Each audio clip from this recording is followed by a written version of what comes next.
Hi, hello and welcome back to F1 Challenge VB. My name is Mephisto and our epic journey through the history of Formula 1 continues today with the opening round of the 1952 season, the Swiss Grand Prix. But before we get into that, let's take a very quick look at the poll results. There were a total of 29 votes this time. It seems that with each passing season, there are more and more people who want to have an impact on Andy's career, which is nice. I appreciate it and I want to thank everyone who took part in the poll. Now, let's break down the results. Simca Gordini and Connaught each received 2 votes. Fraser Nash along with Maserati received 3 votes. Alta got 4 votes, Cooper 7, but the winner was Ferrari with 8 votes, making it a very close battle. Closer than the previous season anyway. So thank you all once again for taking part in the straw poll, and thank you to everyone else who takes their time to watch these videos. It means a lot to me. Now with that out of the way, let's take a quick look at the real-life 1952 F1 season. It was held between the 20th of January and 14th of December. It played host to a staggering 51 races. 8 of those were championship races, 35 were non-championship events, and a further 8 were part of the East German Championship.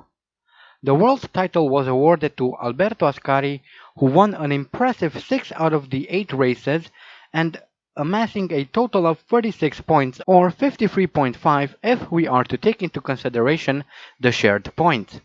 That just goes to show that dominating an entire season is not a new concept. It happened back in the good old days as well. Nino Farina finished the season in second with 24 points, or 27 with the shared points, and rounding up the top 3 was Piero Taruffi with 22 points. There are a few more things I'd like to talk about before we check out the Swiss Grand Prix. First off, Fangio will be missing from this season due to an injury he received early on at a race in Monza. Because of that, he decided not to take part in the championship. However, he did take part in a couple of non-championship races, driving for BRM.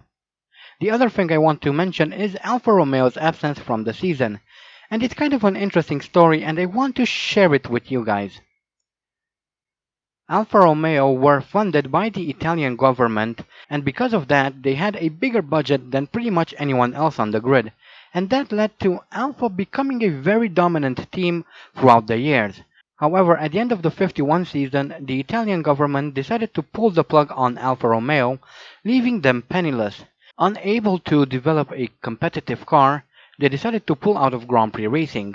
They did make a return in the late 1980s, I believe, but it was only for one season as once again they were unable to develop a competitive car. Anyway, back to 1952. With Alfa out of the picture, it meant that Ferrari were the only ones with a competitive car.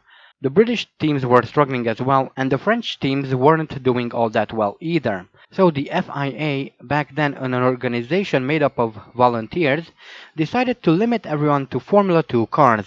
That meant cars with 2-liter naturally aspirated engines, as opposed to the 1.5-liter supercharged engines or 3-liter unsupercharged engines that were used on Formula 1 cars at the time. This was done in order to try and level the field a bit, and it went about as well as you might expect, given that Ascari won the championship and that he was driving a Ferrari. But that is a slightly more in-depth look at the season compared to what I did previously. Let me know in the comments if I should talk more in detail about these seasons in the future, or if I should go back to only give you the results. Anyway, with all that out of the way, it's time we take a quick look at the real-life Swiss Grand Prix. It was held on the 18th of May, had 24 entries, 22 of which took part in the race, and 14 of those ended up retiring. The race consisted of 62 laps, which were completed in 3 hours, 1 minute and 36 seconds. The grid lineup at the start of the race saw Farina on pole, Taruffi second, Manzon third, Simon fourth, and rounding up the top 5 was Rudi Fischer. The race was won by Piero Taruffi, and I believe this was his one and only victory throughout his entire career. Fischer came in second, 2 minutes 37.2 seconds behind. Jean Berra finished third, 1 lap behind. Ken Wharton was fourth and 2 laps down, and Alan Brown came home in fifth, and he was 3 laps behind the leader. Taruffi also managed to secure the fastest lap, which was a 2 minute 49.1 second lap time. Here is a lap of Bremgarten, a circuit built on public roads. A couple of hundred meters from the start-finish line we have turn 1, a high-speed right-hander. You have to be careful when coming in though, because it's very easy to lose the car here. We then come down and up through the quarry, leading us into the slow left-hander that is the Pasarel El Scholz. Sorry if I mispronounced these names, by the way. Further along the circuit we come into Amat. Anyway, care needs to be taken when coming through this corner as well, as the turn tightens towards the end, so you will have to lift off the throttle and possibly even shift down a gear, which I do every time. Next follows a series of relatively easy corners to navigate, until we reach the hairpin at Forest House. I believe that's what it means in English. You need to start braking quite early, especially so in these F2 cars, as the brakes on these are not that good, but that is a lap around the wonderful Bremgarten circuit. And here's qualifying. We're starting from the pit lane because I wanted to show you guys something quite interesting. And as you can see on the right there, a bunch of cars strewn across the pit lane. It's like a hurricane has struck. And although a hurricane did not struck, there is actually rain on during qualifying, so we will have to be quite careful as we come around to post our first flying lap, a 2:19.9. I touched the wall there, but the car seems fine as we pass one of the Maseratis. Not sure who it was, I didn't see the number. And now coming into the hairpin towards the end of the lap, I was unable to slow down the car in time and I ended up hitting the wall, lost my front left, and that is the end of qualifying for me. There's not much I can do. It's a bit disappointing, but oh well. And now here we are at for the grid walk. We have Ascari on pole, Farina second, Rudy Fischer third, Piero Taruffi fourth, and rounding up the top 5 is Dennis Spohr. Jose Froilan Gonzalez is 6th, Mike Hawthorne 7th, Felice Bonetto 8th, Robert Manzon 9th, and our guy Andy Higgs is in 10th, Luigi Villoresi 11th, Peter Collins 12th, Alan Brown 13th, Ken Wharton 14th, Jean Berra 15th, Trintignant is 16th, Paul Frere 17th, Eric Thompson 18th, Andre Simon 19th, and Toulouded Graffarid is back in 20th. Only 20 cars on the grid this season as well. As we wait for the flag to drop, although I can't see the flagman, but I will take a look at, well, look at the others, and we are off for the Swiss Grand Prix, and the 1952 season is now underway. We lost a position there to Luigi Villoresi, but we shall try and regain it as quickly as possible. Now Alan Brown overtakes us as we come into turn 1 here, and we see cars all over the track here, so we have to make sure we don't make contact with any of them. We don't want to throw away the race just yet. Well, we don't want to throw away the race at all as we come up through the quarry there. And now a look at the start. Quite a decent start on everyone's part, although we are struggling for grip at the moment. There's very little in terms of grip because, well, it's raining. Quite a rainy weekend here in Switzerland. Hopefully we'll have some better weather at the Indianapolis 500, but that's quite a ways away.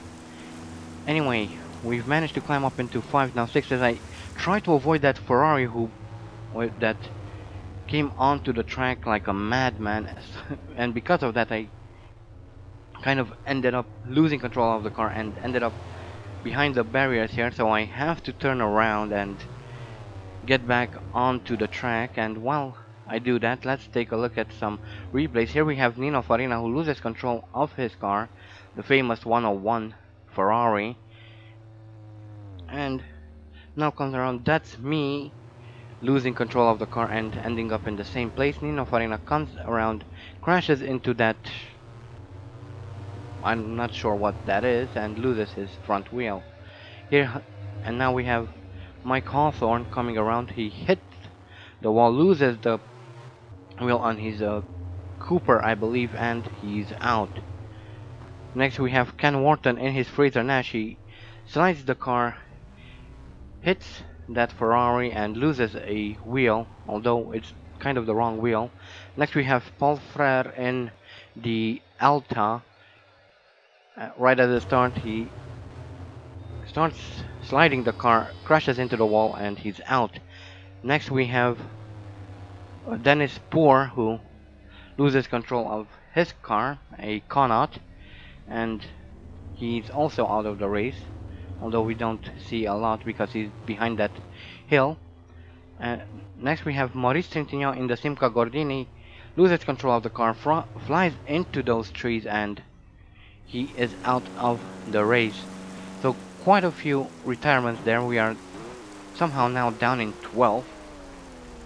And here we have a bunch of cars kind of lost control of there in the hairpin. However, they did not retire, at least not at the moment. But we are chasing after Andre Simon now, who is about 8 seconds up the road. We are up in 8th. Felice Bonetto is right behind us at around 7 seconds. Not doing too well, but not doing too badly either. Hopefully we'll be able to do something good. Coming around to finish lap 2, we catch up to Andre Simon. He's right in front of us, and there is a Simca in front of him as we come into turn 1, and that takes us through the quarry. And both the Ferrari and the Simca lose control of the car, and Felice Bonetto in the Maserati there managed to overtake me. As we now look at a replay of Jean Berra in the Simca Gordini. He loses control of the car, gets back onto the track.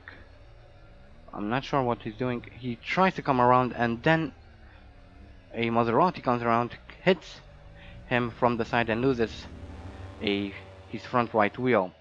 Next we have Gonzalez in his Maserati.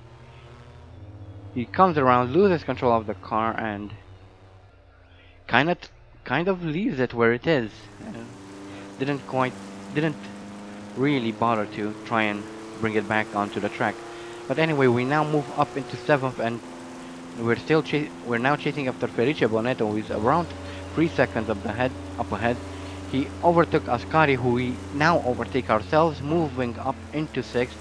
However, Ascari manages to come back around, but we kind of keep it in there and manage to keep 6th. So that was quite an interesting little overtake. And we now have a replay of Ascari. It seems that he crashed there. He loses control of his car, not entirely sure why. I didn't see any contact. It didn't seem that we made contact. I definitely didn't feel anything in my steering wheel, so I'm not quite sure what happened. But we now see Ascari on the move. I'm guessing he's trying to get back onto the track. The track is to his left. Why he's driving straight ahead, I have no idea. Ooh, he crashes into those walls. He loses a wing and a wheel, and ends up on top of that hill. I guess he wanted to climb Mount Everest. However, he had no idea how to get there, so he found the next best thing. Joke aside, we are still chasing after Felice Bonetto, who is now around 15.6 seconds up the road, so he's very, very far ahead. Then we somehow move up into 5th, as Rudy Fischer is out of the Grand Prix now, so we shall move into 4th as soon as we pass his accident site.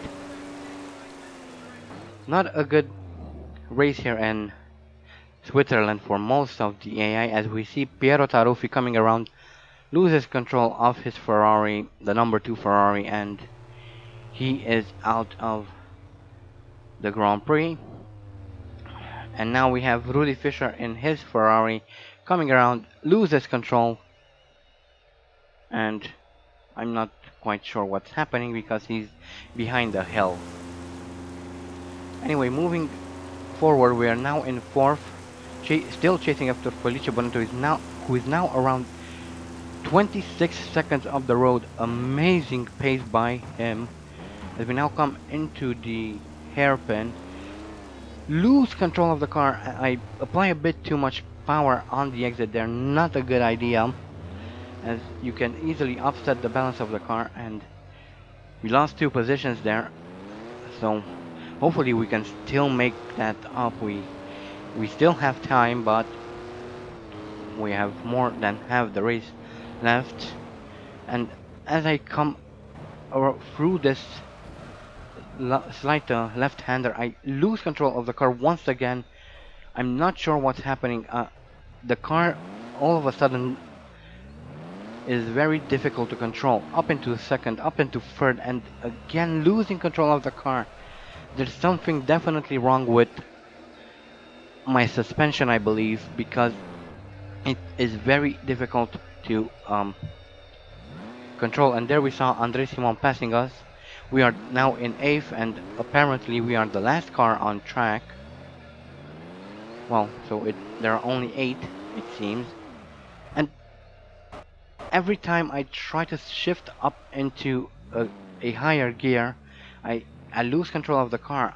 I really don't know what to do. This is quite annoying. And now I'm trying to do something stupid here. Trying to... Well done, Mephisto. And someone crashed into me. I'm not sure who it was. It's definitely a British car. I saw some green there. And there it is. It was a British car. Anyway, let's see if we can get the car... No. I really don't know what's happening. The car doesn't want to go in a straight line. Every time I shift into a higher gear, I lose control. So there you go again. That's it, guys. I can't continue like this. That race over for us. I'm so sorry. And here we have Alan Brown, who comes around to hit me while I was trying to figure out what was wrong with my car. If I didn't have any suspension problems before this, I most definitely have now. But yeah, what a shame. That's the end of the Swiss Grand Prix for us.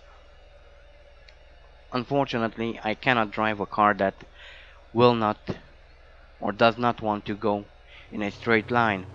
And here we have Andre Simon in the Ferrari and Bonetto in the Maserati behind them. Simon loses control of the car, and then Bonetto comes around, crashes, and they both lose wings on lap 14. Next we have Peter Collins on the final lap. He's in the lead of the race at the moment. However, he loses control of the car and he's out of the race on the very last lap. And here we have Eric Thompson coming around to take the win of the Swiss Grand Prix. Very well done for him. Quite amazing, really, because Connaught wasn't a very competitive car back then. And here we have the race results. Eric Thompson wins.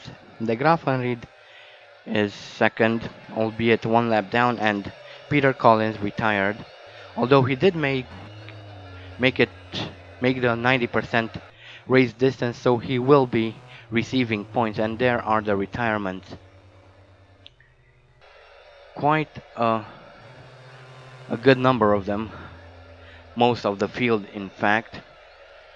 But yeah, that was the Swiss Grand Prix. Not a good opener for us. We definitely need to try and improve our racecraft as the season progresses, because crashing is not very good, especially not in the first race of the season. That could mean very, very bad things come the next races, but hopefully we can gather up ourselves and our strength and do better in at the Indianapolis 500. Anyway, here are Andy's career achievements. He's taken part in a total of 16 Grand Prix. His best start is 5th, no pole positions, has set 2 fastest laps. His best finish is 1st, has 6 wins, one of which is at the Indianapolis 500. Has 1 championships won, a total of 66 points, 6 retirements, has experienced 317 out of 436 laps, has 3 bronze trophies, no silver trophies, 6 gold trophies, and as a result, 6 podiums. And now here we have a look at the um, championship tables. We see Eric Thompson there taking the lead of the championship, although I doubt he'll be there for long.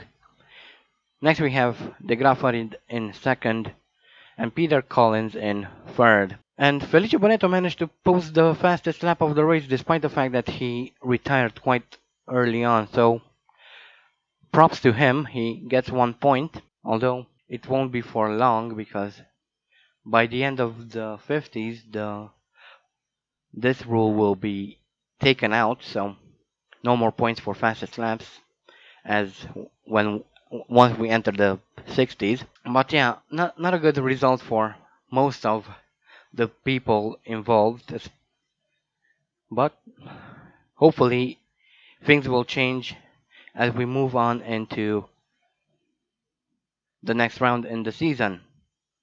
But yeah, that is it for the Swiss Grand Prix. So I hope you guys enjoyed this video. Thank you all so much for watching, and as always, stay sharp.